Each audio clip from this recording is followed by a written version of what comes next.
আসসালামু আলাইকুম। নতুন একটি ভিডিওতে আপনাদেরকে স্বাগত। আজকে আমি রান্না করব গরুর মাংস। এখানে সাদা তেল দিয়ে দিয়েছি আর কয়েকটা তেজপাতা আর 2টা মরিচ, শুকনো মরিচ। আর এখানে যেটা দিয়ে দিয়েছি এটা হচ্ছে আদা, রসুন আর পেঁয়াজের পেস্ট। তো এখানে এটাকে আমি একটু ভালো করে ভেজে নেব যতক্ষণ পর্যন্ত এদের কাঁচা গন্ধটা চলে যায়।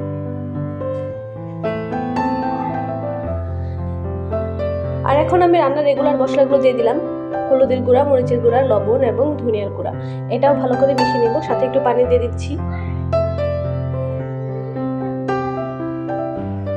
মেশানোর পর দেখেন কালারটা কত সুন্দর এসেছে। এটাকে একটু ভালো করে ভুনা করে নেব যতক্ষণ না পর্যন্ত এই তেলগুলো উপরে ভেসে আসছে।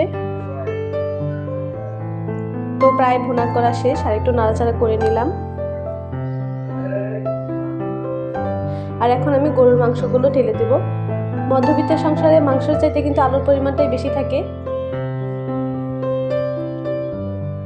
আর মাংস আমাদের প্রত্যেক সপ্তাহে, আজকে ছিল শুক্রবার, তো শুক্রবারে প্রত্যেক ফ্যামিলিতে একটু ভালো মন্দ রান্নার আয়োজন চলে। তো আজকে আমি গরু মাংস রান্না করেছি। তো আলুটা বেশি দেওয়ার কারণ হচ্ছে আরেকটা, আমার ছেলে কিন্তু মাংস খেতে পারে না, ওর দাঁতে বেঁচে দেয়। ও তরকারি থেকে মাংস থেকে আলু খেতে বেশি পছন্দ করে, ওর জন্য আলুটা বেশি পরিমাণে দেওয়া।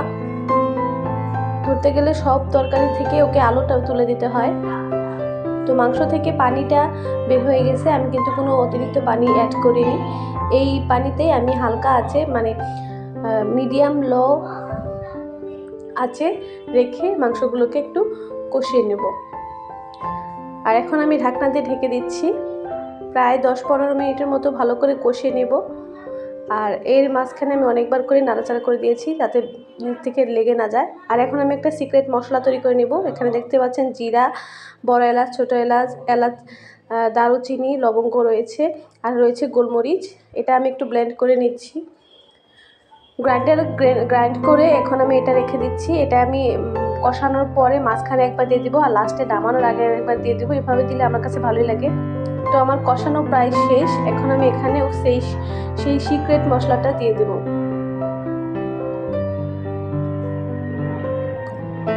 সিক্রেট নয় আপুরা, এটা সবাই জানে, কিন্তু আমি যেটা দিই সেটাই বললাম আপনাদেরকে। তো আমি এটা একটা বাটির মধ্যে রেখে দিয়েছিলাম। এখান থেকে আমি উপর থেকে বেশি অর্ধেকটা দিয়ে দেবো, প্রায় হাফ চামচের মতো রেখে দেবো পরবর্তীতে নামানোর আগে দেওয়ার জন্য। এটা দেওয়ার পর কিন্তু রান্নার স্মেলটা আরও বেশি ভালো এসেছে।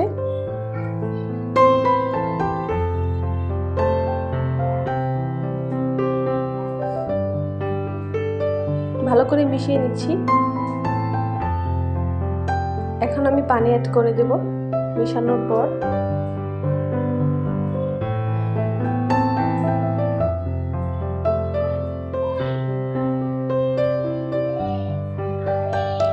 পরিমাণ মতো পানি দিয়ে দিলাম। এটা আমি একটু ঝোল ঝোল করে রাখবো, এর জন্য একটু বেশি পরিমাণে পানি দিলাম, যতটুকু পরিমাণ লাগে সিদ্ধ হতে। আর লাস্ট টাইম যতটুকু রাখবো ওই পরিমাপ করে আমি পানি দিয়ে দিয়েছি। এখন আমি ঢেকে দিব আর ফিরে আসতে 20-30 মিনিট পর, এটা 20-25 মিনিট পর এসে আমার তরকারির কালারটা এরকম এসেছে আর আমি এরকম ঘনত্ব রেখেছি। এখন আমি একটা তুলে আমার বাচ্চাদেরকে দিয়ে আসবো, দেখি ওরা খেয়ে কী বলে।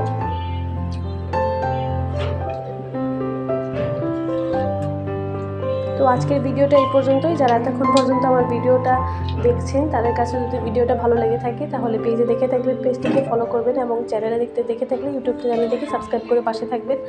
ধন্যবাদ সবাইকে। আসসালামু আলাইকুম।